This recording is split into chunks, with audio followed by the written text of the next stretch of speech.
नमस्कार, स्वागत आप सभी का फर्स्ट इंडिया न्यूज देख रहे हैं आप। मैं हूं आपके साथ पूनम शर्मा सोलंकी। खास बुलेटिन न्यूज ब्लास्ट की शुरुआत करेंगे और सबसे पहले बात करेंगे किसान नेता राजेश पायलट की। दरअसल आज उनकी जयंती है। किसानों के हितैषी के रूप में राजेश पायलट की एक पहचान है, खास पहचान। किसानों की मांगों को प्रमुखता से रखकर उन्हें हमेशा पूरा कराने का दायित्व उनका हमेशा से रहा। 10 फरवरी 1945 को राजेश पायलट का जन्म हुआ था। 1971 में भारत पाकिस्तान के युद्ध में भी राजेश पायलट ने भाग लिया था।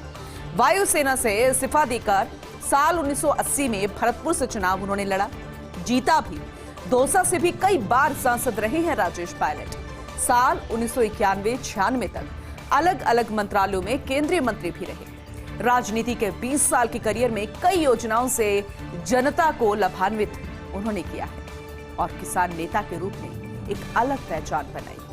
आज उनकी जयंती।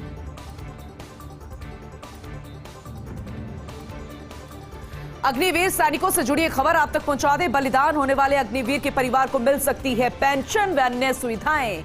संसदीय समिति ने इसे लेकर सिफारिश की है। मौजूदा प्रावधानों के अनुसार ऐसी कोई सुविधाएं अभी तक नहीं मिलती है, जिसे लेकर कई बवाल भी हुए हैं, कई तरह के कटाक्ष किए गए हैं, आरोप लगे हैं।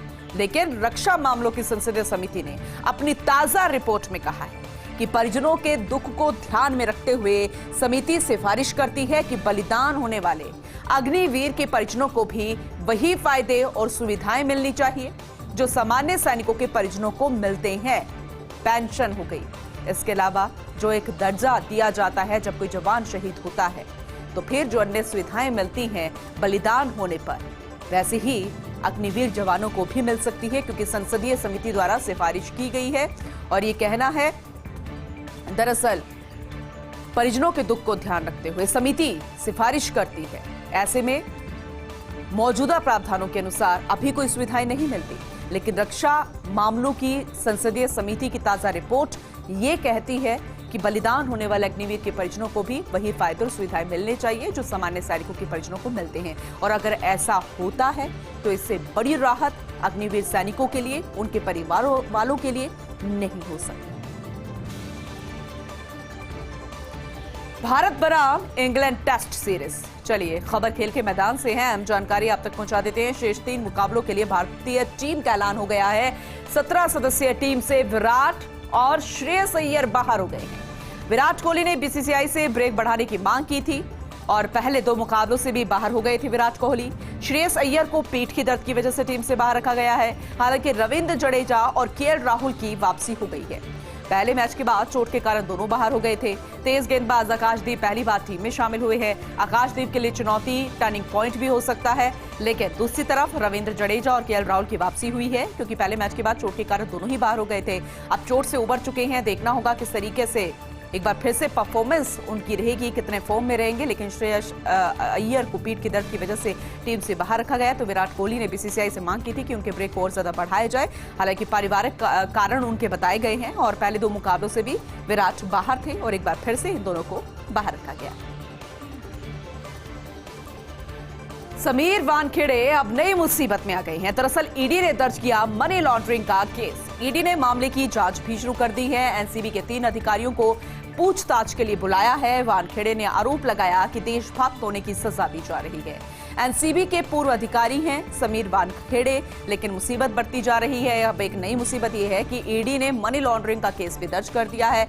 ईडी ने मामले की जांच शुरू तक कर दी है। एनसीबी के 3 अधिकारियों को भी पूछताछ के लिए बनाया गया है। मनी लॉन्ड्रिंग का केस और वानखेड़े ने अब यह आरोप लगाया कि देशभक्त होने की उन्हें सजा दी जा रही है। तो वहीं एनसीबी के पूर्व अधिकारी भी हैं समीर वानखेड़े, जिनकी मुसीबत बढ़ गई है। भारत का विदेशी मुद्रा भंडार रिकॉर्ड स्तर पर इस हफ्ते बढ़कर 682.469 अरब डॉलर हो गया है विदेशी मुद्रा भंडार। और अगर पिछले हफ्ते के मुकाबले की बात की जाए तो 5.736 अरब डॉलर भंडार बढ़ा था।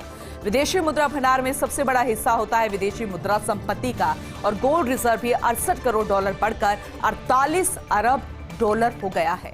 अभी जो मुद्रा समिति के तहत हम बात कर रहे हैं, विदेशी मुद्रा भंडार की बात कर रहे हैं और ये रकम जो बढ़ी है, रिकॉर्ड स्तर पर बढ़ी है भारत का विदेशी मुद्रा भंडार, जो कि महत्वपूर्ण रोल अदा करता है। देखने वाली बात होगी कि इससे कितना फायदा भारत को मिलता नजर आएगा आने वाले समय। प्रदेश में वैंडल लाइसेंस चालू करने की तैयारी की जा रही है। बिना लाइसेंस सिगरेट, गुटखा और पान मसाला अब नहीं बिकेगा। बिना लाइसेंस बेचने वालों पर कार्रवाई भी की जाएगी। लाइसेंस देने और कार्रवाई का जिम्मा निगम, नगर परिषद और नगर पालिका का रहेगा। यूडीएच मंत्री ने प्रस्ताव तैयार करने के भी निर्देश जारी कर दिए हैं। उत्तराखंड, छत्तीसगढ़, महाराष्ट्र जैसे राज्यों में लाइसेंस बेहद जरूरी होगा। देखने वाली बात होगी इसका किस तरीके से रिएक्शन सामने आएगा, क्योंकि यह बेहद जरूरी निर्णय था। इस तरह का निर्देश जारी कर दिए गए। अब देखना होगा कि इस पर किस तरीके से फैसला और अमली जामा इसे बनाया जाएगा।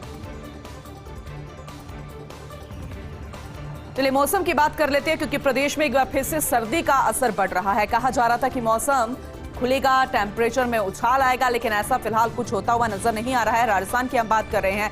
सर्दी का असर यहां पर बढ़ रहा है। उत्तरी ठंडी हवाओं के प्रभाव से ठिठुरन बढ़ गई है। दिन रात के तापमान में भी अंतर दिख रहा है। अधिकतम तापमान 25 डिग्री जबकि न्यूनतम 5 डिग्री तक भी पहुंच गया है पारा।